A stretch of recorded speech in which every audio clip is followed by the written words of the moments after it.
Bismillahirrahmanirrahim. Alhamdulillahi rabbil alamin wassalatu wassalamu ala sayyidina wa habibina wa imamina wa rasulina al-karim wa ala alihi wa ashabihi wa man tabi'ahum bi ihsanin ila yaumiddin.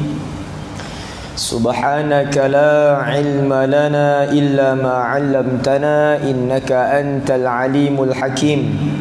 ولا حول ولا قوة إلا بالله العلي العظيم اللهم انفعنا بما علمتنا وعلمنا ما ينفعنا وزدنا علما اللهم فقهنا في الدين وعلمنا التأويل والحكمة برحمتك يا أرحم الراحمين ثم أما بعد. Dimuliakan musim majlis yang saya hormati Nazir Masjid Raja Haji Musa. Tak ada haji. Bubuh bila haji. Student UKM ni dia tak apa nak clear pengurusi untuk surau. Masjid orang panggil Nazir. Kita ajar sikit orang. Budak-budak nak belajar kan. Kita bagilah ajar sikit. Baik. Dan seluruh hadirin-hadirat, ibu-ibu, ayah-ayah, tidak dilupakan penganjur bersamalah pelajar UKM yang bersusah atau bersungguh-sungguh untuk menjayakan majlis ini. Salah satu assignment tugas. Mudah-mudahan dipermudahlah insya-Allah. Baik, kita nak cerita malam ni satu tajuk ni besar tuan-tuan. Untuk kita bincang sebenarnya, sehingga kadang-kadang orang buat blueprint, orang buat paperwork, orang buat seminar tentang pentadbiran masjid ni.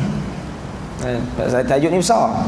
Jadi saya nak cerita pun kita tak tahu nak sentuh sudut mana. Tapi tak apalah, sekadar kita buka minda kita yang memang dah terbuka tu. Kalau tak buka kita kasih buka lah. Kalau dah buka kita kasih buka lagi, untuk kita melihat bagaimana institusi masjid ataupun rumah Allah ini sebagai satu syiar yang besar, ataupun mudah kita faham, dia adalah amanah yang sangat berat apabila dipikulkan kepada sebahagian hamba-hambanya yang beriman itu untuk mengimarahkannya. Apa maksud imarah? Imarah maksudnya memakmurkan, untuk memeriahkan. Cuma memeriah ni orang kita faham nak kena meriah dengan lampu-lampu masjid. Tak juga. Zaman Nabi lampu tak ada masjid, kan? Nak meriah ni nak kena bubuh tulisan-tulisan, kan? Walaupun tak apalah zaman sekarang punya perubahan, tapi itu tidak berlaku di zaman Nabi. Tidak ada perhiasan di zaman Nabi. Masjid Nabi itu, mana zaman baginda, tidak ada. Sebab itu perbahasan tentang dia panggil tajmilul masajid atau mengindah, mencantikkan masjid ni, ada perbahasan di kalangan para fuqaha. Sebahagiannya okey-okey, maksudnya tak ada masalah. Sebahagian yang lain tak setuju. Kerana mereka melihat masjid ni bukan medan untuk atau tempat yang nak begitu dihiasi. Bukan itu objektifnya. Walaupun hari ni jarang kita tengok masjid yang tak cantik, masjid serba indah. Tapi bukan kita nak suruh masjid hodoh, tu pun jangan salah faham lah. Nanti orang kata, habis ustaz masjid nak kena hodoh, kuil Hindu pula cantik. Tak tuan, jangan salah faham. Kerana ada sebab kenapa ulama memberi alasan kenapa masjid itu tak boleh lebih-lebih dihiasi. Kerana akhirnya orang pergi masjid tu nak tengok perhiasan, bukan nak beribadah. Umpamanya orang pergi masjid Seri Sendayan, so pergi dah. Tapi tak apalah, masjid Sendayan tu mudah-mudahan menjadi dia panggil simbol kehebatan umat Islam. Salah satu masjid yang bolehlah kita banggakan, kerana masjid yang cukup unik sebenarnya dari segi ciptaannya, reka bentuknya, diimport daripada banyak negara. Pintu dia, saya tanya kepada sahabat saya yang jaga masjid tu, pengurus Ustaz Naim tu, pintu import daripada Dubai. sebiji pintu, atau pintu ada biji kan. Kira pintu rumah kita tu nak kena pasang 3 baru sama besar dengan pintu dia. Besar. Saya ada beberapa masjid saya pergi, jemaah dia buat rombongan pergi masjid Sendayan. Saya tanya, pergi masjid Sendayan semangat buat rombongan? Kata memang semangat ustaz, sebab lepas balik daripada masjid Sendayan singgah nilai 3. Oh patutlah kata. Dia sambil menyelam minum air tu maksudnya. Tapi tak apalah kan. Sekali jalan orang kata kan. Baik. Dan saya pun alhamdulillah masa saya masjid tu buka dah 3 bulan. Saya baru bulan lepas saya pergi, saya dijemput untuk forum dengan Oki Setiana Dewi,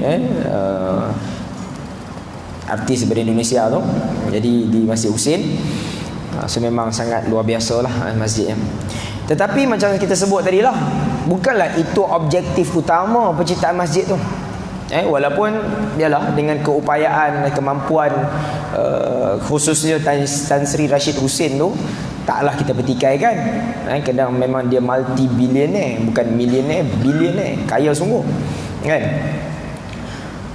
Tetapi apa yang kita nak bincang hadirin hadirat, ibu-ibu, ayah-ayah, walaupun mungkin kerangka perbincangan kita ni nampak macam nak menjurus kepada pentadbir masjid, iaitu ahli jawatan kuasa, tapi tidak sebenarnya. Kita akan berbicara tentang soal imarah masjid ni menyentuh soal kewajipan kita semua, tanggungjawab, amanah kita semua. Termasuk yang bercakap ni lah yang paling penting, yang paling utama. Cakap banyak pun tak guna juga kalau tak buat kerja kan. Sebab tu kita nak kena ingatkan diri kita sendiri. Tadi saya sebenarnya bukan apa tuan-tuan, disebut-sebut PU ni sebenarnya kita orang ni nak letak jawatan nak jadi PU ni. Betul tuan kan. Saya duk baca kan. Oi, kalau baca sebelum ceramah, try lah buka Facebook, buka Twitter, buka lah media sosial ni, baca komen netizen. Rasa tak jadi nak ceramah, balik lah. Dia punya kutuk tu rapat tuan. Oh, dia bagi inilah PU penunggang agama, pencacai agama. Oh, dia bagi tuan. Kan, tak kisahlah PU ke dai ke apa benda lah, macam-macam. Tapi nak buat macam mana kan, kawan tu seorang buat, kita sekali kena hayun lah kan. Tapi tak apalah, bagi saya itu adalah warna-warni dalam dunia dakwah. Tak perlu nak saya lah, orang lain tak mesti. Saya sendiri saya tak rasa apa-apa. Netizen mereka boleh bercakap, mereka ada hak nak tulis dan seumpamanya, dan semua itu akan dihisap di sisi Allah, dan kita akan berdiri di hadapan Allah, di mahkamah Allah, siapa yang salah, siapa yang betul. Untuk kita menahan mulut orang, untuk kita menahan tangan orang daripada menaib, itu bukan kerja kita. Tidak lebih kita berpesan, wa tawasau bil haqq wa tawasau bis sabr. Kita ingatkan untuk kita katakan mengkritik ataupun untuk memberi teguran, it's okay, bagus, saya suka. Janganlah sampai orang anggap ustaz tu sampai tak boleh salah langsung. Tak, ustaz manusia. Ustaz bukan malaikat. Para sahabat radhiyallahu anhum ajma'in tidak terlepas daripada kesalahan. Tu sahabat. Kita ni nak banding, jangan peluh Nabi, peluh Sayyidina Umar, Abu Bakar pun tak terbanding. Jadi kalau mereka pun terdedah buat salah, apalah sangat nilai ustaz akhir zaman ni. Jadi okey-okey je orang nak kritik, tapi biarlah kritikan itu berbentuk nasihat, berbentuk pesan-pesanan untuk kami ini sentiasa ingat mengingat juga, saling berjaga-jaga, saling orang kata apa, berhati-hatilah. Tetapi kalau sampai memaki hamun, mengeji, mengeluarkan kata-kata kesat, yang ini telah menyanggahi ataupun melampaui batasan agama. Sebab itu kita dalam menegur, dalam kita inginkan perubahan, dalam kita inginkan kebaikan, mesti kaedahnya betul. Sebab itu Arab selalu sebut, kita selalu dengar pepatah ni, al-ghayatu la tubarrirul wasilah. Matlamat tidak menghalalkan cara. Memang kita niat bagus, nak kritik benda tak elok, tak setuju, dah marah dan semua. Okeylah, tak apalah, benda tak elok orang nak marah, okeylah tu. Kan? Tetapi mesti ada cara untuk kita tunjukkan ketidaksetujuan atau protes kita tu. Saya selalu sebut, ini penting tuan-tuan, supaya kita memahami apa tanggungjawab, apa tugas, apa kita punya kapasiti kita sebagai hamba Allah. Contohnya kalau kita ni nanti kita masuk kepada jawatan kuasa masjid umpamanya, tapi nak sebut umumnya, contoh saya sebagai pendakwah, kita tak boleh buat kerja lebih daripada pendakwah. Cukup kita pesan kepada orang, jangan buat sekian, Allah murka, hendaklah kita buat sedemikian, Allah sayang. Itu je lah. Mana boleh kata ni siapa buat macam ni, kau ni ahli neraka. Tak boleh. Ni siapa buat macam ni, kau ni pi kata kat seseorang, pi kata kat pihak tertentu dengan jelas, yang kadang-kadang kita tidak ada dalil atau bukti yang jelas, kita pi label kawan tu. Ini tak boleh. Sebab itu mesti kita mengetahui kedudukan kita itu siapa. Yang nak buat kerja lebih daripada itu siapa dia? Allah Azza wa Jalla. Sebab tu saya teringat kisah bagaimana ketika Nabi SAW didatangi dua orang lelaki yang mana mereka ini saling bertelagah. Yang seorang ini mendakwa barangnya atau haknya itu diambil oleh saudaranya. Kalau tak silap saya, yang ambil itu bukan saudaranya, Yahudi. Tapi kisah tu berada dalam hadis yang sahih, sehingga mereka ni berhujah hadapan Nabi SAW. Nabi kata apa? Sesungguhnya aku akan menghukum atau aku akan menilai kebenaran ataupun mana pihak yang benar tu aku akan nilai di atas kepetahan kebenaran pada kadar yang aku lihat secara zahirnya. Ini Nabi kata. Tetapi seandainya aku memberikan kebenaran pada pihak yang batil, mana dia pandai berhujah, tapi aku bagi dia yang benar. Apa kata Nabi? Sesungguhnya aku memberikan ia sepotong daripada ruang api neraka. Nak bagi tahu bahawa Nabi tak nilai dalaman. Allah Subhanahu Wa Taala boleh buka hijab dekat Nabi. Muhammad, kau tak payah dengar lah cakap dua-dua tu. Tu aku tunjuk yang seorang tu yang betul. Boleh Allah nak buat. Tapi Allah nak tunjuk pada kita, Nabi nak bagi tahu kita bahawa dalam menilai manusia tak lebih daripada tu, kita zahirlah kita nilai. Kita tengok satu orang nak pergi label dia ahli neraka, nak pergi label dia sekian-sekian. Ini tak mungkin tuan-tuan, melainkan yang boleh melakukan demikian qadhi, hakim, pihak yang berwajib, itu okey. Okey? Baik, berbalik kepada tajuk kita berkaitan dengan masjid ini, saya teringat juga kisah bagaimana dan ingat ini semua cerita yang kita semua tahulah. Ketika baginda Nabi SAW melakukan satu proses penghijrahan yang dituntut atau diperintah oleh Allah Subhanahu Wa Taala daripada mana? Hijrah yang berlaku yang dilalui oleh Nabi, iaitu daripada kota Makkah menuju ke kota Madinah. Hijrah yang pertama iaitu para sahabat daripada Mekah menuju ke Habasyah. Itu yang pertama. Yang kedua, Nabi sendiri bergerak, yang pergi juga Nabi, iaitulah daripada Mekah menuju ke Madinah. Baik. Seperti yang kita tahu, apabila Nabi melalui proses hijrah itu, sebelum baginda sampai ke Madinah, baginda sampai ke mana dulu tuan-tuan? Podison. Jauh sangat tu. Ke Quba. Ingat Quba kan? Apa Nabi buat di Quba? La masjidun ussisa 'ala taqwa. Awwalu masjidin. Pertama kali atau masjid yang pertama yang dibina oleh baginda Nabi sallallahu alaihi wasallam, iaitulah Masjid Quba. Yang hari ni tuan-tuan pergi umrah, pergi haji, pergilah sana, kita akan berwudu ataupun bersuci daripada rumah ataupun tempat tinggal hotel kita lah, dan menuju ke Quba mendirikan salat 2 rakaat, akan dikurniakan, diganjari dengan pahala seperti orang yang melaksanakan ibadah umrah. Kerana para sahabat yang duduk di Madinah itu susah nak pergi umrah, jauh kan? Jadi dia tanya kepada Nabi, lalu Nabi menyatakan siapa yang bersuci daripada tempat tinggalnya menuju ke Masjid Quba, dia akan mendapat pahala sedemikian. Baik, itu yang pertama di Quba. Kemudian ni kalau kita nak cerita panjang detail hijrah ni, tuan-tuan panggil saya pula lah ceramah hijrah. Bukan nak suruh panggil tu, cerita panjang kan. Tapi saya memang first time sampai masjid ni. Lalu pun macam first time kan. Selama ni tak nampak kau kan. Baik, jadi itu di Quba. Kemudian Nabi bergerak ke Madinah. Kalau tak silap saya, Nabi di Quba itu pada 8 Rabiul Awal. Ini pun nak sentuh kan, macam mana orang kita faham hijrah ni bulan Muharram. Hijrah tak berlaku bulan Muharram tuan-tuan hijrah berlaku bulan Rabiul Awal. Nabi keluar daripada rumah tu 28 Safar. Bergerak ke rumah Abu Bakar, kemudian pergi ke Gua Thur. Itu cerita dia lah. Cuma Nabi mana Safar, kemudian Rabiul Awal. Bukan berlaku pada bulan Muharram. Habis macam mana orang sambut Mak Hijrah bulan Muharram, Ustaz? Itu nanti kita ceritalah. Panjang je ceramah Mak Hijrah belakang kan. Baik, kemudian Nabi SAW selang sehari atau 2 hari begitu, daripada Quba Nabi pun berangkat menuju ke Madinah yang taklah jauh mana.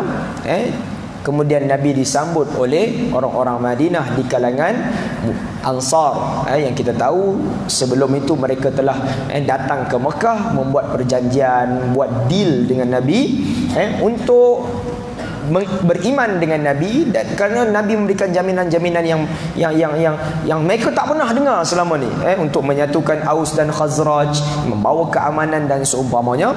Tapi apa yang kita nak sentuh tuan-tuan, seketika Nabi sampai di kota Madinah, atau ketika itu Yathrib, belum ditukar nama menjadi Madinah, perkara yang sama Nabi lakukan ketika Nabi sampai di Quba, iaitulah Nabi membina masjid. Walaupun kita tahu sebelum tu Nabi bertanya kepada para sahabat yang berada di Madinah itu, rumah siapakah yang sudi untuk Nabi duduk atau Nabi ditumpangkan, sehingga Nabi mengambil keputusan. Sebab sahabat semua berebut untuk menjadikan Nabi itu sebagai tetamu mereka. Akhirnya Nabi kata, bergantung kepada unta aku mana tempat dia berhenti. Nama unta Nabi apa? Al-Quswa, kalau tak silap saya, Al-Quswa. Ya, akhirnya berhenti di rumah Abu Ubaidah bin Jarrah. Jadi akhirnya setelah itu Nabi bertanya kepada penduduk Madinah di mana ada tanah yang lapang untuk dibina masjid. Tuan-tuan, bina masjid ni kalau kita nak faham, kita nak tengok, dia bukan untuk solat semata-mata. Ini kita nampak ni, pembinaan masjid itu, apa motif, apa objektif, apa falsafahnya pembinaan masjid tu. Dia bukan untuk solat 5 waktu semata-mata.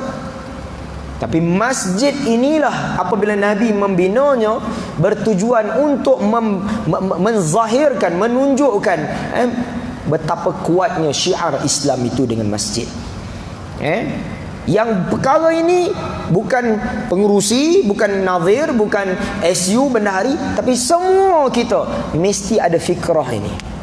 Walaupun dalam menentukan, kita katakan sesuatu keputusan dalam pentadbiran masjid surau adalah jawatan kuasa, tapi minda tentang masjid ini semua orang kena faham, dia bukan semata-mata untuk ibadah solat 5 waktu semata-mata. Ia jauh daripada itu lagi, besar lagi peranan masjid ini. Sebab tu saya tahu adik-adik daripada UKM ni anjur program macam ni nak didedahkan kepada mereka macam mana pengurusan masjid ini. Kita kena terkejut macam saya ada pengalaman berapa tahun dalam pengurusan masjid surau, tapi saya tak mau sebut sebab surau saya tu pun kalau saya sebut kat tuan-tuan terkejut tuan-tuan. Tuan-tuan macam tahu gelak. Saya sebut satu benda aja. Masjid tuan-tuan berapa kutipan Jumaat sebulan? 12,000. Alhamdulillah. Surau saya tuan-tuan tidak ada Jumaat, tak banyak, 30,000 sebulan. Tak ada Jumaat tu Haji. Saya bukan nak bangga, tapi kita sembang makan lah. Tak ada cerita lebih tapi banyak cerita ni. Cuma okey, pengalaman yang bagi saya walaupun kelat-kelat pahit tapi manis jugalah. Baik. Apa yang saya lihat dan saya cerita sikit daripada Nas Al-Quran, kemudian pengalaman sedikit itu, melihat bagaimana masjid ini atau surau lah, masjid surau samalah. Orang kita sebut surau ni tempat yang kita tak buat solat Jumaat dulu. Sekarang dah ada solat Jumaat dah surau. Jadi sebenarnya masjid surau tu tak ada beza sebenarnya. Cuma di sisi penggezetan di sudut pentadbiran negeri sahaja. Kalau orang kata surau ustaz tak ada solat Jumaat, tak betul. Masjid ada yang tak solat Jumaat, ada? Ada tak? Ada tuan, Masjid Pulau Melaka, Tok Guru Nik Aziz punya masjid tak ada Jumaat di situ. Tak banyak lah. Biasa masjid ada Jumaat. Cuma surau itu adalah kita katakan istilah Melayu. Kalau orang kata ustaz surau dekat shopping complex, itu dipanggil musalla lah kan, ruang solat. Dan ia tidak digazetkan menjadi ruang yang permanent untuk solat di situ. Dia mungkin nanti akan jadi kat situ, mungkin jadi kedai kopi ke, Starbucks ke, mana tahu kan, jadi McDonald kat situ kan. Surau beralih pula tempat lain. Tapi apabila satu tanah yang telah diwakafkan untuk dibina satu ruang solat 5 waktu, maknanya wakaf, tak boleh dijual beli dah lepas tu. Melainkan ada sebab-sebab yang ulama bincang, ada ruang-ruang tertentu yang terpaksa dibeli, dijual ke dan sebagainya. Tanah tu ada risiko ke seumpamanya, mungkin itu cerita lain. Tapi maknanya masjid surau itu, tanah tu dah digazetkan, dah diwakafkan untuk pembinaan masjid atau surau dengan tujuan didirikan solat 5 waktu, dia jadi masjid sebenarnya. Dia mengambil hukum masjid. Tetapi dalam konteks itu memang panjang sikit ceritanya di peringkat Jabatan Agama Islam mana-mana negeri pun, sebab masjid yang digazetkan atau dijadikan niat, maksudnya solat 5 waktu sehingga kita boleh solat tahiyatul masjid pun ada perbincangan juga. Kerana sebahagian kadang-kadang surau tu bagus, cantik, comel, aircon bagus kan, tapi sayang solat dia 4 waktu je, 1 waktu tak ada, zuhur tak ada contohnya, orang kerja pun jadi isu juga. Jadi adalah beberapa perkara yang itu serah pada pihak berkuasa lah, nak tentukan. Baik, Allah Subhanahu wa taala menyebut jelas dalam Al-Quran, suratul Taubah, ayat yang selalu kita dengar. Kata Allah Taala, a'udzubillahi minasyaitonirrajim, innama ya'muru masajidallahi man amana billah. Jelas, hanya sahaja kata Allah Ta'ala, orang yang betul-betul terlibat untuk mengimarahkan, memakmurkan, memeriahkan rumah Allah ini, syarat pertama dia mesti benar-benar beriman betul-betul kepada Allah Subhanahu Wa Ta'ala. Contoh mudah ya tuan-tuan, kita datang masjid ni dah buat apa? Dapat makan ustaz dengan ceramah. Makan tuan-tuan tak sedap, makan penceramah lagi sedap. Penceramah dapat kepala kambing tu, bukan sinilah, contoh je. Kalau dapat alhamdulillah kan. Tapi maknanya bukan itu tujuan kita. Tujuan kita datang masjid ini untuk menjaga rumah Allah ni kerana satu je, beriman kepada Allah, yakin dengan janji-janji Allah, itu je. Wal yaumil akhir, dan juga hari akhirat. Di sini kita lihat bagaimana Allah Subhanahu Wa Taala membina ataupun menurunkan ayat ini dengan mengikat beberapa perkara. Yang pertama kita sebut tadi, iman kepada Allah dan hari akhirat, jelas. Jadi orang yang rapuh imannya, tak berapa nak yakin dengan janji Allah, tak berapa nak betul-betul meletakkan kesungguhan dia bekerja tu di atas janji-janji Allah, kita kata walaupun nampak dia macam buat kerja untuk imarahkan rumah Allah, hakikatnya tidak. Tuan-tuan, tidak sedikit orang yang menguruskan rumah Allah yang memang tujuannya bukan kerana Allah. Ada. Bukan masjid Haji Musa ni lah. Apa masjid apa? Raja Musa. Raja Muda Musa. Banyak tu raja dia. Sebab saya terkeliru sikit dengan masjid Cyberjaya tu, Masjid Raja Haji Fisabilillah kan. Saya dulu ada penggambaran kat situ. Cantik masjid tu. Baik. Tapi saya nak sebut, ada sahaja orang yang menguruskan rumah Allah ni yang memang sebenarnya taklah begitu amanna billah pun. Dan saya sebut ni realiti tuan-tuan, bukan nak menilai ni. Memang depan-depan tunjuk kadang-kadang. Memegang jawatan ni, rumah Allah ni tuan-tuan, kadang-kadang jadi fitnah. Fitnah ni bukan fitnah membawang tu makcik. Lihatlah aku nak tahu tak tu anak lijah ni, nak bukan nama sebenar, takut terkena nama orang pula kan. Ini lapik kan ni ustaz ni kan, bagi contoh kena nama aku kan. Contoh-contoh kan, itu membawang tu fitnah jugalah kalau khabar yang tak betul kan. Tapi fitnah ni maknanya dia buat satu kerosakan. Apa tu? Azan. Oh, ingat azan tu Zimbabwe kan. Fitnah ni maksud dia bawa atau dia pegang jawatan tu kerana tujuan-tujuan tertentu. Sebab tu tuan-tuan, untuk pemilihan jawatankuasa masjid 2018 2021, betul berapa masjid yang JAIS ambil? Berapa masjid tuan-tuan? Yang ketika pemilihannya berlaku bermacam-macam elemen yang negatif. Antaranya nak lantik satu hamba Allah ni, pi bawa orang berduyun-duyun yang tak pernah datang masjid. Kau undi kawan tu Lagi sedih, kawan tu duduk dekat Uganda, pi letak alamat dah macam pengundi hantu dah. Tapi datang masjid dekat kopiah. Cuma takut buka kopiah tu ada tanduk dua lah. Berlaku tuan-tuan. Dan kita pun tak faham sebenarnya awak nak apa imarahkan masjid ni. Awak nak apa pegang masjid ni? Bila tanya, oh kami nak imarahkan masjid, kami nak jadikan masjid surau ini serba indah dengan pelbagai aktiviti dan semacam-macam lah dia punya alasan. Tapi macam kita sebut tadi lah, cara awak nak ambil alih jawatankuasa batil. Dan semua kerja yang awak buat tidak sedikit pun ada rahmat Tuhan. Ini kena faham. Dan saya tak cakap masjid tu tuan-tuan ni lah, kalau kena nasib lah. Saya pun tak tahu masjid macam mana. Tapi saya sebut realiti.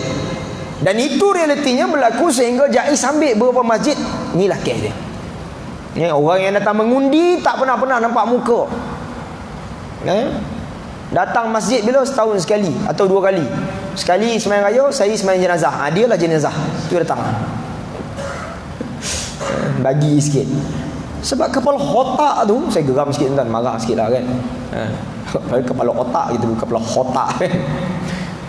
Fikir ni, dia ingat masjid ni macam nak pegang jawatan parlimen tu. Pilihan raya, don. Tu tak apalah, tipu sikit-sikit. Nak kena tipu tuan-tuan. Tuan-tuan ingat, kalau jadi ahli politik ni, kena tipu tuan-tuan, tak boleh jujur. Mana boleh jujur sangat ahli politik. Siapa nak ahli politik, kena tanda tangan lu. Sahaja aku ingin menipu Tuhan Allah Ta'ala. Sungguh kan. Dia marah, apa ustaz, kita politik mesti ikhlas. Iyalah ikhlas. Tentu yang dirahmati Allah. Sebab itu saya sebut cabaran besar jadi pentadbir masjid. Untuk kita melibatkan diri menjadi orang yang menguruskan, mengimarahkan masjid ni, bukan calang-calang orang. Sebab itu yang pertama Allah sebut, mesti beriman sungguh kepada Allah Subhanahu Wa Taala. Tak boleh acah-acah. Oh aku kalau masjid ni, kalau aku, dia ada je punya target yang orang nak sebut nama dia. Tuan-tuan, saya jumpa tuan-tuan orang macam ni. Dan tidak sedikit yang heran tu. Tidak sedikit, mana banyak. Dan alhamdulillah saya juga bertemu dengan banyak masjid surau yang banyak jawatan kuasanya saling menolak-nolak untuk memegang jawatan. Tak sudi. Sebab apa? Takut nak menguruskan rumah Allah yang orang bagi duit setiap minggu, setiap hari ni, macam mana nak diuruskan dengan sebaik mungkin. Tuan-tuan, inilah bencana akhir zaman apabila fitnah itu bukan lagi berlaku pada jawatan-jawatan yang kita kata keduniaan tu. Nak jadi menteri ke, nak jadi bos syarikat ke, nak pegang saham ke, tak. Tapi nak menguruskan rumah Allah ni kadang-kadang sehingga kita sanggup tuduh menuduh, fitnah memfitnah, hina menghina antara satu sama lain, wal'iyadzubillah. Dan jangan pelik, jangan heran, jangan pelik bin ajaib kalau kita lihat masjid atau surau kita semakin sendu orang nak datang kerana kesan daripada perangai sebahagian orang yang nakkan jawatan ni tadi untuk mengejar mileage ataupun interest kepentingan tertentu. Sebab itu saya ada bersembang dengan orang kawan saya apabila kita bincang. Tapi perkara ni kita aju jugalah ke JAIS. Kita sembang-sembang lah, tapi taklah secara rasmi. Kerana pemilihan surau masjid ni tuan-tuan, sebahagiannya menjadi fitnah besar. Sepatutnya pemilihan ni harmoni, membina muafakat, membina kerjasama, membina hati yang sejahtera. Tapi dia pergi jadi kod lain. Makin sepatutnya bina masjid untuk itu, akhirnya dengan untuk melantik jawatan kuasa ataupun pemilihan itu menjadi porak-poranda, bergaduh, caci mencaci, tuduh menuduh. Masjid tuan-tuan, ini saya cerita benda realiti ya. Saya takkan buat cerita punya. Sebab saya berada pada suasana itu. Sangat menduka citakan. Kita tak heran macam saya kata tadi, kalau pilihan raya kawan tu nak tuduh ni bawa cerita tak betul tak tidak. Biasalah, itu pentasnya. Lepas tu saya kata tadi, ya, naik politik. Lepas tu saya insya-Allah masuk PRU 2088 nanti insya-Allah. Doalah. Kan? Tak mungkin. Memang itu medannya. Sebab tu al-harbu khuda'ah Nabi sebut tu, peperangan itu ada tipu daya, tipu hela tu, macam itulah. Jadi pilihan raya tu macam khuda. Yang dulu masa PRK tu buat kat sini forum tu. Tengok gambar macam lebih kurang. Baik, bukan saya jadi panel.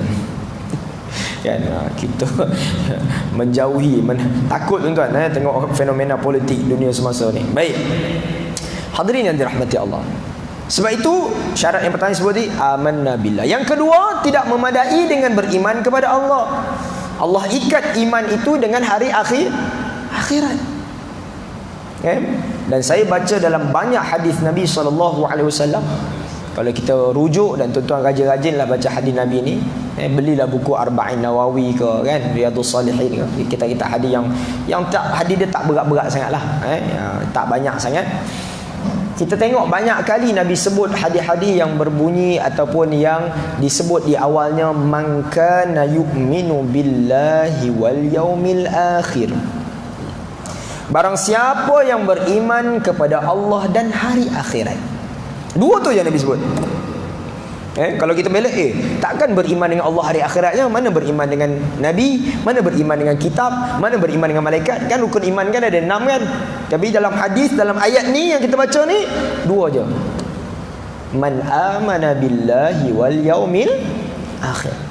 Kata para ulama, dengan Allah, dengan Nabi meletakkan 2 ni sahaja, syarat iman telah merangkumi keseluruhan iman-iman yang lain tadi. Sebab apa?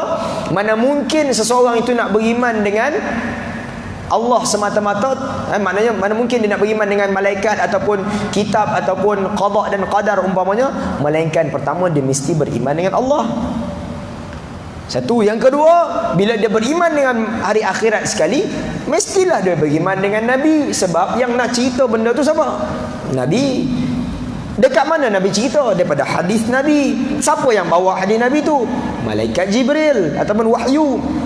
Jibril yang bawa. Jadi tak ada pilihan lah. Mestilah apa yang kita letak. Sebab tu asasnya amanna billahi wal yaumil akhir.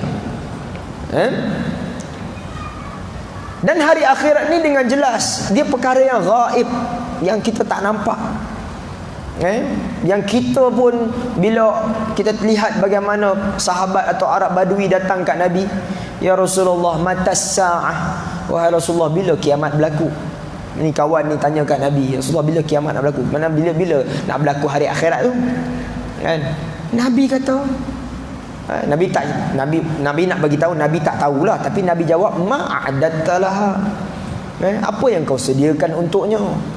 Maknanya hadis tu dengan jelas ulama kata Nabi memang tak tahu. Dan tidak ada satu nas yang jelas mengisyaratkan bila sebenarnya berlaku kiamat, tidak ada. Sebab tu kita tidak disuruh mencari-cari tarikh bila kiamat. Dia pergi tengok kalender, dia pergi tengok sikit langit kan, rasa kiamat ni dia 30 tahun ni. Jangan tuan-tuan, tak ada kerja nama dia. Baik kira hari kita nak mati, tu lagi patut. Betul tak? Siapa nak mati kat sini kan? Oh, tak ada pula nampak nanti. Hakikatnya kita tak mati tuan-tuan. Nak pergi mana? Betul tak? 2 je, sama ada tuan-tuan mati dulu atau saya mati kemudian. Setuju tuan-tuan? Hakikatnya kita mesti mati, kan? Tapi Nabi cerita tentang kiamat tu, Nabi jawab hanya sekadar Nabi tanya balik, ma'adattalah, apa yang kau sediakan untuknya? Jadi maknanya nak sebut persediaan itu menjurus kepada hari kematian yang lebih hampir lah. Kiamat Nabi pun tak tahu. Tapi dengan sebab Nabi tak tahu itulah Allah Ta'ala mengikat iman kita dengan Allah itu sendiri dan hari akhirat.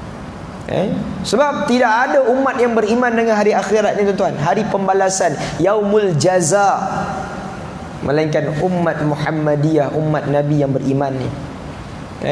Sebab itu bila kita baca Al-Quran, wal akhiratu khairun wa abqa, kita sebut terang-terang surah apa tu? Al-A'la kan? Akhirat itu lebih baik, wa abqa, lebih kekal, makna keselama-lamanya. Lepas tu kita di dunia ni, inilah medan untuk kita beramal, nak baca Quran, kita nak salat, kita nak beribadah. Akhirat tak ada lagi dah. Ustaz, dalam syurga boleh solat? Tak ada tuan. Syurga tak ada solat dah. Syurga makan. Makan tidur, makan tidur, makan tidur, makan tidur. Makan pula tak beragak. Kan nasi 18 pinggan. Kan syurga tuan. Kan mana ada benda yang pelik. Semua benda yang ajaib di syurga yang kita takkan terfikir. Habis ustaz makan 18 pinggan tak sakit perut. Tak ada sakit perut. Buang air pun tak ada. Tak ada pergi toilet tuan. Kat syurga tak ada toilet. Busuk-busuk ni tak ada. Kita kat dunia ni busuk. Kan bulu ketiak 3 minggu tak cukur. Kan kuku kadang-kadang 2 bulan tak potong. Kan tersembui macam Pontianak Harum 9 malam. Ya, itu semua kat dunia tu. Akhirat tak ada dah. Syurga bersih, wangi. Tapi kita kat dunia janganlah bodoh tuan. Kemas, nampak? Antum, Nabi sebut apa? Antum qadimuna ala ikhwanikum, kamu akan berdepan dengan saudara-saudaramu. Fa ahsinu thiyabakum wa rihalakum wa thiyabakum, kami kata cantikkan, kamu akan berdepan dengan saudara-saudara kamu, maka perelokkan pakaian kamu, perelokkan kenderaan kamu, Nabi kata. Ini sunnah. Baik. So dua ni asas iman kita kepada Allah dan hari akhirat sebagai syarat untuk orang yang benar-benar menjadi pengimarah, pentadbir rumah Allah. Sama ada pentadbir dari segi lantikan, maknanya jawatan kuasa yang rasmi yang dapat watikah daripada sultan tu, atau pentadbir yang tidak secara langsung, iaitu orang yang aktif menyumbang tenaga ke masjid. Menyumbang tenaga ni paling-paling tai ayam ni, datang solat 5 waktu lah. Datang solat 5 waktu, dengar kuliah, program-program yang diadakan, dia sumbang tenaga, lagi bagus sumbang kewangan. Masya Allah. Ini semua ciri-ciri orang yang diletakkan man amana billahi wal yaumil akhir. Habis. Clear Ustaz. Beriman dah. Tengok lagi ayat tu, rupanya tak habis lagi. Tak habis lagi tuan. Allah sebut apa? Wa aqamas salah. Kan? Bukan sekadar nak beriman. Beriman tu soal hati. Kan? Soal kita punya jiwa. Asal belum. Tetapi realiti sikap kita. Saya selalu dengar. Tuan-tuan pernah dengar tak? Orang dia kata, ni dia tu Ustaz, dia tu hati baik Ustaz, tapi mulut dia kadang busuk. Pernah dengar Ustaz orang tu? Pernah dengar? Mulut dia memang tak ni Ustaz, tapi hati baik. Pernah dengar? Tuan-tuan pernah dengar ke? Kita pernah buat. Ada orang dianggap tak kisah, hati baik tapi mulut jahat. Jangan tuan-tuan. Tak boleh. Mukmin, Muslim yang beriman, dua-dua kena baik. Mulut atau zahir kena bagus, dalaman lagilah kena bagus. Ada orang pula mulut baik, manis cakap, tapi hati busuk kau punya. Kan? Ada juga. Tapi yang pertama tadi pun tak elok juga. Hati baik kan, bagus, pemurah, tapi mulut ni laser. Kan? Kalau nak tegur orang direct betul, maki tu tu dia. Azan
quwwata illa billah.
Muslimin dan muslimat yang dirahmati Allah Subhanahu wa taala. Jadi kita sebut tadi beriman kepada Allah dan juga hari akhirat. Itu soal dalaman. Soal hati yang orang tak nampak. Kalau kata saya ikhlas, tak boleh tuan. Ikhlas ni duduk dalam jiwa. Sebutlah, tulislah besar-besar ikhlas, belum tentu. Kerana ikhlas itu mesti dibuktikan dengan apa?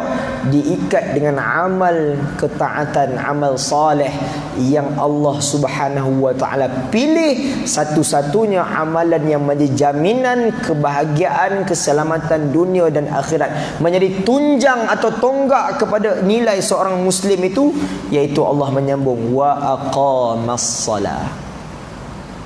Nampak tuan? Dan orang yang tadi ni, dia bukan syarat beriman semata-mata nampak elok luaran, tapi dia mesti jelas dia mendirikan salat dengan sempurna. Tuan-tuan, saya banyak tuan, alhamdulillah, berpuluh dah program, alhamdulillah kita tolong-tolong lah, bukanlah hebat apa, buat program, kita baiki, bantu masyarakat. Bukan mengajar lah, saya tak malu nak mengaku mengajar ni, tapi kita ulang kaji tentang ibadah salat. Banyak saya, Masya Allah, saya bantu, saya ingat lebih daripada 30-40 masjid surau saya pergi dah, dalam setahun dua ni, untuk kita ulang kaji balik, cek balik ibadah salat kita. Kerana Allah Ta'ala ni, kita tahu kehidupan kita ni banyak kebaikan, tu tak dinafikan, memang Allah Ta'ala bagi. Tapi dia bagi satu asas kebaikan, iaitu salat. Asas dia tu. Lepas tu, setinggi mana kebaikan yang kita lakukan masa hidup ni, tapi kalau solat kita problem tuan-tuan, kacau kita. Lepas tu Nabi sebut dalam hadis, awwalu ma yus'alu yaumal qiyamah as-salah. Perkara pertama yang Allah nak tanya akhirat nanti, salat dulu. Tak usah lari mana lah tuan-tuan. Tuan-tuan infak lah 2-3 juta, baguslah tu kan. Tapi pertama Allah nak tanya salat dulu. Tapi mudah-mudahan kalau kita buat kebaikan yang lain banyak sungguh, solat kita tu mungkin ada kantor-kantor juga, mudah-mudahan lah Allah Ta'ala replace kan, cover. Ni amalan baik yang lain pun kita tak buat taruh mana sangat. Jadi yang asasnya mesti kita melihat, membina atau membetulkan balik ibadah yang teragung ini, salat. Dan tuan-tuan pun tahu, inilah satu-satunya ibadah yang Nabi direct ambil daripada Allah Ta'ala. Tak ada ibadah lain yang Nabi naik sampai ke Sidratul Muntaha nak ambil melainkan salat. Sebab itu Allah Ta'ala letak syarat nak jadi pentadbir ataupun yang mengimarahkan masjid surau ni, salat mesti cantik. Kalau saya buat survey tuan-tuan, kita dalam masjid ni semua salat, betul tak? Bukan tuan-tuan je, ramai kawan-kawan tadi saya tengok, ada yang dah balik awal. Tak apalah, dia balik awal ada urusan lebih penting kan, meeting dengan Tuan Mahathir kot panggil kan, husnuzan, mana boleh buat sangka tuan-tuan kan. Tetapi kalau kita buat survey yang kita semua solat ni, cuba kita tengok solat kita masing-masing, sama tak agak-agak solat kita tuan-tuan? Bukan dalaman, khusyuk tu tak usah cerita lah, itu tuan-tuan jauh lebih khusyuk daripada saya sendiri. Tapi luaran tu, Cara kita rukuk, cara kita duduk tahiyat awal, cara kita sujud. Yang tu agak-agak sama tak kita buat? Kan kita mengaku kita mazhab apa tuan? Mazhab. Oh, Syafi'i. Oh, laju imam kita. Syafi'i. Imam Syafi'i lahir kat mana tuan? Mantin, tuan-tuan, ya betul. Palestin, Gaza. Meninggal di Mesir, kan? Meninggal tahun 205 Hijrah, lahir pada 150 Hijrah. Tak apalah, itu sedikit latar belakang Imam Syafi'i. Tapi nak sebutnya kita ikut mazhab Syafi'i. Cuba tuan-tuan tengok kita solat kejap lagi. Masih kita ada CCTV tak? Tak ada. Nanti pasang CCTV, AJK lepas solat tengok jemaah solat. Sama tak betul-betul macam Imam Syafi'i ajar? Tuan-tuan percaya tak percaya, kita akan tengok masa kita solat, kita lepas solat kita tengok, AJK akan tengok, siapa tengok. Solat kita tu ada 5 mazhab tuan-tuan. Kita akan jumpa orang solat macam Syafi'i, Hambali ada, Maliki pun ada, Hanafi pun ada. Tapi tuan-tuan, yang paling banyak kita akan tengok yang mazhab kelima tuan-tuan, sendiri. Betul, ini saya pergi mana-mana, ini realiti tuan-tuan. Macam-macam rupa kangaroo ada, rupa dinosaur ada solat. Kan, yang masa nak takbiratul ihram ni, tuan-tuan pernah tengok orang takbiratul ihram tu, tangan tu macam ni. Saya pun confused, jadi nak solat ke nak azan? Kan orang azan macam tu kan. Imam bila kita azan macam tu tak tengok. Tuan-tuan, ada orang tanya kenapa orang azan letak tangan kat telinga. Tak dapat jawab kan? Itulah tuan-tuan. Ngaji tak habis tu. Kan? Memang letak kat telinga tuan, letak kat mulut macam mana nak azan? Tapi tak apalah, itu melawak je. Cuma nak sebut, ni, solat ni, takbiratul ihram macam ni. Saya tak tahu tu mazhab apa. Kan? Ada yang macam ni. Ni nak lempang orang ke tak tahulah. Ada yang macam ni. Nak terekam. Kan, nak terekam untuk imam, tak puas hati untuk imam. Macam-macam. Kan? Saya ada tu. Macam ni ada. Tunjuk tuan-tuan bagi nampak sikit. Macam ni. Allahu Akbar. Sini lah. Saya cakap dahsyat tu. Rukuk. Tuan-tuan pernah tengok orang rukuk? Dia rukuk tu, tangan rukuk kat mana tuan? Masa kita rukuk tangan kat mana? Betul, confirm sunnah dia kat rukuk. Tuan-tuan pernah tak tengok orang rukuk tangan dekat keting sini? Tak nampak ni kat sini tuan. Ada pernah tengok orang solat tangan dekat sini rukuk? Ada makcik nampak? Soalan saya, tuan-tuan pernah nampak ke tuan-tuan yang buat? Oi tu Ustaz, memang saya nampak tak? Padahal memanglah nampak tangan dia kat situ, kan? Tapi tuan-tuan, bila kita buat kajian tuan-tuan, bila tanya kenapa orang yang tangan dia letak kat sini tuan, sepatutkan tangan kat mana? Kat lutut kan? Tuan-tuan, bila tanya orang-orang yang buat macam tu, kenapa pak cik letak tangan kat sini masa sujud rukuk? Tuan-tuan tahu dia jawab apa? Memanglah Ustaz, saya letak sini sebab rukuk lutut saya kat sini, dia tu. Oh, patutlah. Masalah ni. Ajaib cara kita salat. Sebab itu Allah Subhanahu Wa Taala sebut benda ni. Sebab dia tahu di kalangan hamba-Nya banyak solat tak betul. Dan akhirnya apa jadi kalau solat kita tak betul tuan? Kita solat tapi apa yang jadi? Apa rizal solat kita itu di sisi Allah? Allah nak tak terima? Tuan-tuan, syarat ibadah yang Allah nak terima, pertama mesti berdasarkan ilmu yang sahih. Yang kedua, kita mesti buat betul dengan cara siapa orang yang pertama ajar kita solat. Siapa tuan-tuan? Siapa? Baginda sallallahu alaihi wasallam. Dengan jelas Nabi menyebut dalam hadis, sallu kama raaitumuni usalli. Kamu kalau solat mesti sama macam aku solat. Sebab itu kalau kita solat tapi kita tak tahu macam mana Nabi solat, something wrong somewhere. Ada yang tak kena. Cara kita rukuk, cara kita duduk tahiyat tuan-tuan, macam mana cara Nabi? Semua detail tuan-tuan Nabi ajar sampai kepada sahabat. Sahabat tengok, sahabat cerita dekat tabi'in. Tabi'in tulis kitab, antaranya Imam Syafi'i tu tabi'in tu. Dia tulis kitab sampai silsilah ilmu berantaian sampai ke kita hari ni tuan-tuan. Semua clear diajar kepada kita. Soalannya, kenapa kita tak tahu tuan-tuan? Dua sahaja. Kalau tuan-tuan nak salahkan tok guru ustaz, terpulang. Tapi jangan lupa salahkan diri sendiri kita. Kalau kita sendiri tak berapa nak berminat ambil tahu tentang ilmu solat. Ni saya nak pergi ke sini. Sebab itu jangan heran kalau orang solat hati masih busuk, tuan-tuan. Orang solat hati ni ada dendam lagi, ada sakit hati kat orang. Orang solat tapi kejujuran amanah tak begitu kukuh dalam jiwa. Orang solat masih terlibat riba, masih terlibat rasuah. Jangan pelik, tuan-tuan, tapi dia solat. Sebab itu ada satu tempat, tuan-tuan, tak boleh sebutlah tempat tu kat mana, nanti tuan-tuan cari pula. Solat zuhur ni, habis solat zuhur, tuan-tuan, pergi tikam 2 ekor.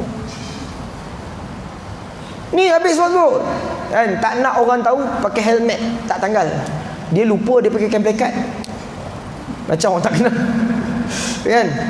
Pergi ke ekor, tikam-tikam, tak tahulah kena tak kena kan. Tak balik rumah, pergi masjid balik sembahyang asar. Ni bagus ni Pak Haji ni, pergi solat balik asar, tuan. Masa solat biasalah surau campur ni, tuan, dia pun rukuk-rukuk, tuan, jatuh, tuan, ketah tikam nombor ekor tadi kat sejadah. Ketah tikam nombor ekor tu jatuh. Dia nak pergi gagau tak boleh dah, sebab rukuk kan jauh. Biar je lah, biar, tuan-tuan. Kampung mana ada aircon, kipas. Ketah tu pergi tolak, pergi ke sejadah imam.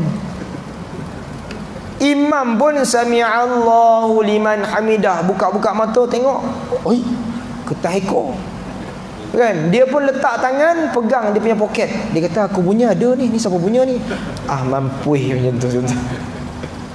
Dengan tu imam dengan makmum sekali jemaah, jahanam kalau semua pakai itu. Tuan-tuan jangan cari cerita ni, tuan, riwayat dhaif. Tapi saya nak sebut, orang solat tapi tak menatijahkan kebaikan dalam hidup dia. Na'udzubillah, tuan-tuan. Dan ini real, tuan-tuan. Ni pelajar you ni ada ni 2-3 orang. Makcik ada anak-anak. Saya tahulah kalau makcik akak-akak sekali, berapa ramai orang perempuan, minta maaf saya sebut, ni memang banyak solat tapi pakaian macam bukan orang solat. Ini realiti. Tuan-tuan pergi mana tengok. Solat, kita puji solat tu, bukan kita hina, tak, itu kita puji. Tapi kadang-kadang kita macam ada satu tanda soal lah. You solat, patutnya Allah Ta'ala jaga kamu, kerana Allah sebut sesungguhnya orang yang solat itu Allah pelihara daripada melakukan perkara keji dan mungkar. Tapi awak solat, tapi seolah-olah kesalahan yang kita buat tu tak ada rasa kat jiwa. Tuan-tuan, bukan maksud orang solat ni dia takkan buat dosa, tak, dia tetap manusia, dia akan buat dosa juga. Cuma bezanya macam mana bila dia buat dosa tu, dia rasa berdosa tak? Dia rasa menyesal tak? Dia rasa ishlah kalau boleh, maknanya rasa berdosa sungguh di sisi Allah. Itu maknanya betul dia dirikan solat. Tapi kalau dia solat tapi tak rasa apa dengan dosa, ini something wrong. Sebab tu kalau ada orang solat masih terlibat dengan rasuah, dengan riba dan seumpamanya, pecah amanah dan sebagainya, ajaib. Dan dia khawatiri solatnya kosong, tuan-tuan, tak ada nilai pun. Ini kita takut. Sebab itu dosa besar, apatah lagi dosa kecil normal lah manusia. Kita buat, kita menyesal, kita minta ampun, mudah Allah ampun. Tapi dosa besar, apatah lagi dosa besar, dosa yang melibatkan hak orang lain, lagi berat, tuan-tuan. Sebab dosa besar ni pun nak kena kategorikan juga. Minum arak, berjudi, berzina, yang itu dosa besar. Tapi dosa diri sendiri, kan? Dia minta ampun dengan Allah, taubat nasuha, Allah nak ampun, Allah ampun. Tapi dosa pecah amanah, rasuah, rompak dan seumpamanya, ini tak boleh diampunkan dengan istighfar, tak boleh diampunkan dengan sunat taubat. Dia mesti berdiri di khalayak orang, dia kena declare, tuan-tuan, saya ada ambil hak tuan-tuan, saya ada pecah amanah duit sekian-sekian, saya minta maaf. Kalau orang nak maaf, orang maaf lah. Orang tak maaf, dia kena pulang balik. Ini kena faham, tuan-tuan.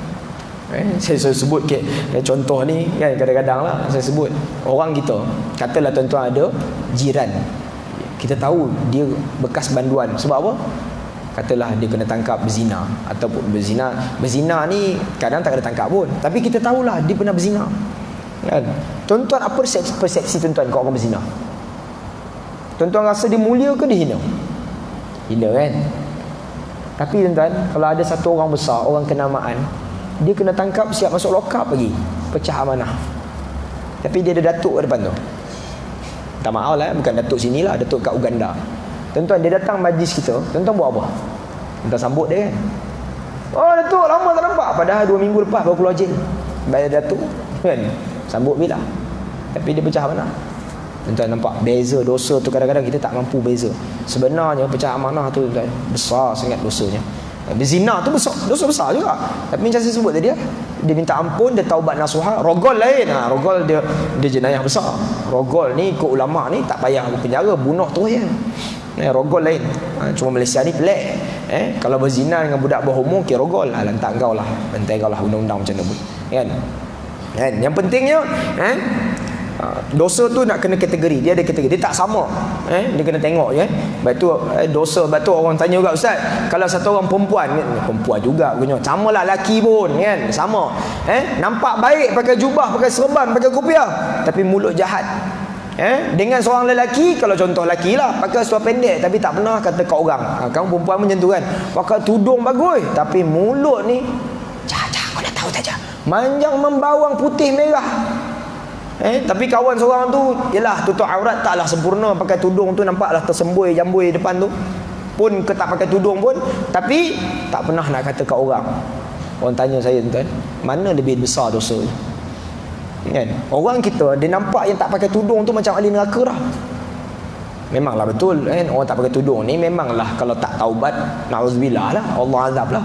Tapi tuan-tuan, ulama sebut tidak menutup aurat, tapi bukan pakai seksi, itu lain tuan-tuan. Pakai seksi tu bab lain pula. Ni tak pakai tudung, dia pakai elok lah, dia pakai cuma tudung tu tak pakai, ataupun tak tutup aurat dengan sempurna. Kata ulama itu dosa kecil. Tapi bukan dia pakai menjolok mata, itu kategori lain. Itu memang dia menimbulkan syahwat dan semua. Ni orang Melayu kita kan, pakaian kadang tak berapa nak syariah compliant sangat kan? Tapi nak sebutnya dosa mengumpat, mengutuk orang, menghina, itu jauh lebih besar. Ini kita kena hati-hati. Sebab itu tuan-tuan, ayat ini dia memaku kita beberapa asas sebagai orang yang menguruskan rumah Allah. Orang yang benar-benar ikhlas, orang yang benar-benar bercita-cita melihat rumah Allah itu tersergam indah dengan pelbagai aktivitinya, dengan pelbagai idea-idea yang bernas. Ni kita buat AGM, panggil ramai-ramai. Masa tu tak nak bagi pandangan. Dah habis kan, bengong betul lah, tak reti fikir ke. Pergi kutuk kat belakang. Masa meeting tak bagi pandangan. Ni bukan orang Semenyih ni, semua dekat Belanda ni. Orang Semenyih tak buat pun macam ni, semuanya intelektual ni. Kan? Agak saya lah. Tapi maknanya ni berlaku tuan-tuan. Sebab itu perlukan pada muafakat, perlukan musyawarah, perlukan hati yang sejahtera. Tidak menjatuhkan satu sama lain, tidak menghina, tidak mengeji. Tuan-tuan bayangkan kadang-kadang ni kita datang masjid ni, satu soft nak solat ni, dia nak takbiratul ihram dah, dia tengok kawan sebelah, kawan yang dia bengang. Mangkuk ayun ni datang juga semayang. Ni nak takbiratul ihram, sempat lagi nak maki kawan sebelah. Ada tuan-tuan, bukan tak ada. Tuan bayang penyakit masyarakat kita. Sebab itu, mengikut kajian tuan-tuan, orang Melayu ni antara bangsa yang kuat dia punya hasad dengki. Tak tahu bukti dia apa? Hasad. Kan dalam surah apa? Surah Al-Falaq. Wa min syarri hasidin idza hasad. Minta perlindungan daripada Allah daripada orang yang dengki. Quran sebut hasid tu orang yang dengki, hasad tu dengki. Melayu ambil dua-dua, hasad dengki, punya kuatnya dengki ni.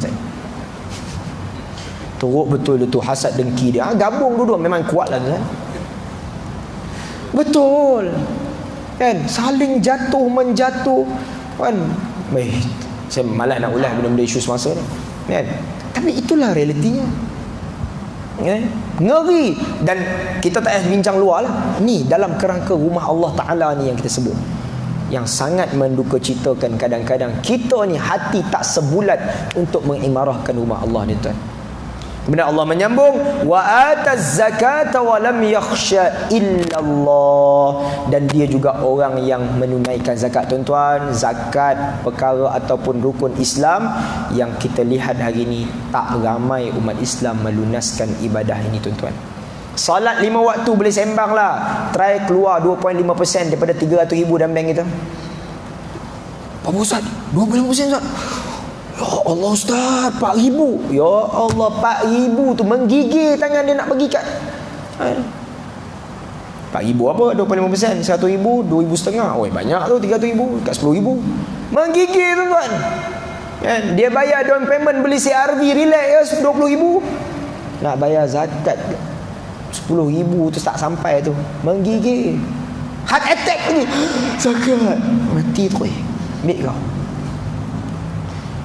Perangai orang kita tuan. Dia tak tahu itu nilai iman dia. Tuan, zakat orang kita culas tuan, sangat culas. Semuanya ni cakap ni 9 ni tuan. Tak Dan Nabi pun tanya sebab saya orang bilah. Tapi nak sebutnya bagaimana kalau tak ada kombinasi iman pada Allah, hari akhirat, salat dengan sempurna, zakat ditunaikan dengan baik, tak sah mimpi nak jadi pengurus pentadbir atau orang yang mengimarahkan masjid. Tak sah mimpi. Walaupun kita hari-hari tunjuk muka datang masjid, tak sah mimpi tuan. Di sisi Allah kosong. Tetapkan 4 benda tu dulu, insya-Allah baru nak dipanggil apa, shortlisted kita di kalangan orang yang Allah senaraikan. Ini orang yang ikhlas nak imarahkan masjid aku. Tapi kalau kehilangan ciri-ciri itu tadi, tak usah mimpi. Sebab tu kita jangan heran, itulah realiti yang berlaku di masyarakat kita. Pegang ayat ni tuan-tuan, ayat surah Taubah ayat 18. Sebab nak dapat yang akhir tu, walam yakhsha illallah, dia kena 4 tu dulu. Dia tak boleh, saya ni takut, tidaklah takut melainkan Allah, tapi semayang pun lewat, datang pun ujung-ujung, zakat pun bayar tak bayar, kan? Puas dia reducekan semua, potong habis, tinggal zakat, duit 300,000 dalam bank, bayar zakat RM45, banyak cantik, kan? Kasih benam orang ni dalam sekolah masjid kita tuan. Bukan masjid kita lah, masjid kat Zimbabwe, orang sini tak buat. Tapi betul tuan-tuan tahu, saya duduk dengan kadang kawan-kawan saya kerja PPZ, kerja lembaga zakat Selangor, pening kepala, mereka perah otak ni macam mana nak buat kaedah ni ujung-ujung tahun ni, macam-macam reward bagi telefon bimbit, bagi hadiah itu ni, nak galakkan orang bayar zakat. Punya susah orang nak bayar zakat, berkira pahit lagi tu, tak ada berkira manis. Ini realiti. Ni tuan-tuan haji, ibu-ibu semua yang emas 3-4 kilo kat rumah tu, tak tahu nak buat macam mana, bagilah saya, insya-Allah pandai saya buat. Kan? Kena tuan-tuan. Jangan ambil remeh. Kira duit kita kat rumah, kira kita punya simpanan-simpanan, yang selayaknya dikeluarkan zakat lah. Yang selayaknya Ustaz, saya rasa semua tak layak. Sudah semua tak layak pula dah. Pandai-pandailah tuan-tuan kira. Panggillah ustaz-ustaz yang pandai kira bab zakat ni. Cukup haul, cukup nisab, kira. Jangan berkira tuan-tuan. Sebab ini bukan soal sunat muakkad ke, tak, dia soal kewajipan.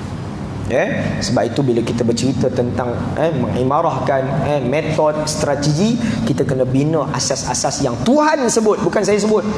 Sebab itu kita ni kadang cari macam-macam modul, macam-macam kaedah, panggil ustaz tu lah, baguslah kan. Tapi akhirnya kita akan pergi ke perintah Allah, modul kaedah yang Tuhan sendiri susun atur, dan itulah penyelesaian terbaik tuan-tuan. Jadi macam saya sebut tadi, saya jenis memang tak boleh tazkirah lama sangat tuan. Takut orang muka macam dah muka serigala ada, macam rimau ada kan, macam nak terekam ustaz, dia tak boleh lama-lama. Antara bid'ah tuan, ceramah lama-lama lah tuan. Imam Ghazali tak bagi ceramah lama-lama tuan. Dia kata nanti berat sangat. Kalau berat sangat tuan, susah tuan nak bangun nanti.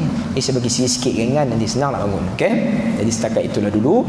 Mudah-mudahan sedikit perkongsian ni untuk ingatan saya yang banyak dosa, banyak kesalahan ni, supaya kita jadi orang yang betul-betul ikhlas. Ada 4 ciri yang kita sebut tadi. Tuan-tuan ulang kaji lah ayat tu, balik rumah buka surah At-Taubah ayat 18. Cukup. Ayat tu dah cukup untuk kita ulang kaji diri kita ni, ada tak 4 tu. Kalau hilang salah satu tuan-tuan, bincanglah macam mana nak buat dengan keluarga, dengan masyarakat, dengan AJK masjid khususnya, pentadbir masjid, mereka sendiri lebihlah utama untuk dipanggil koreksi, muhasabah. Ada tak kita 4 syarat tu? Jadi mudah-mudahan kita sama-sama doa menjadi hamba Allah yang mentaati perintahnya, beriman sungguh, kita yakin sungguh dengan janji-janji yang Allah Ta'ala kurniakan kepada orang-orang yang mengimarahkan masjid ni. Mudah-mudahan ayat tu tadi penutupnya, fa'asa ulaika ayyakunu muhtadin, mereka itu menjadi orang yang mendapat hidayah Allah Subhanahu wa taala. Jadi saya kira setakat itu dulu untuk malam ni. Mudah-mudahan ada kebaikan buat kita semua. Yang baik pastilah daripada Allah Subhanahu wa taala, yang kurang itu di atas kelemahan saya sendiri. Aqulu qawli hadza wa astaghfirullahal azim li wa lakum. Bismillahirrahmanirrahim. Alhamdulillahirabbil alamin. والصلاة والسلام على حبيبنا المصطفى سيدنا محمد وعلى آله وصحبه أجمعين. اللهم إنا نسألك رضاك والجنة ونعوذ بك من سخطك والنار. Ya Allah, ya Tuhan kami memohon ampun darimu ya Allah di atas segala dosa-dosa kami ya Allah. Ampunkanlah dosa kedua ibu ayah kami ya Allah. Ampunkanlah dosa para alim ulama guru-guru kami ya Allah. Ampunkanlah dosa seluruh ahli keluarga kami ya Allah. Jangan kau biarkan kami jauh dari pandangan hidayah taufikmu ya Allah. Ya Allah, ya Tuhan kami memohon kepadamu ya Allah, bersihkanlah hati-hati kami ya Allah dari segala perkara yang mazmumah, yang tercela ya Allah. Suburkanlah ya Allah, siramilah hati kami ya Allah dengan sifat-sifat mahmudah yang terpuji ya Allah. Jadikanlah hati kami ini ya Allah sebersih ya Allah seperti hati-hati para sahabat, orang-orang saleh ya Allah. Mereka telah berjaya di dunia dan berjaya di akhirat ya Allah. Jadikanlah kami tergolong di kalangan mereka ya Allah. Rabbana 'alaika tawakkalna wa ilaika anabna wa ilaikal masir. Rabbana atina fid dunya hasanah wa fil akhirati hasanatan wa qina 'adzaban nar. Wa sallallahu ala sayyidina Muhammad wa ala alihi wa sahbihi ajma'in walhamdulillahi rabbil alamin. Taqabbalallahu minna wa minkum. Terima kasih banyak-banyak kepada semua student UKM dan masjid. Yang baik pasti daripada Allah, yang kurang di atas kemahiran saya sendiri. Aku qauli hadza wa astaghfirullahal azim li wa lakum. Wassalamu alaikum warahmatullahi wabarakatuh.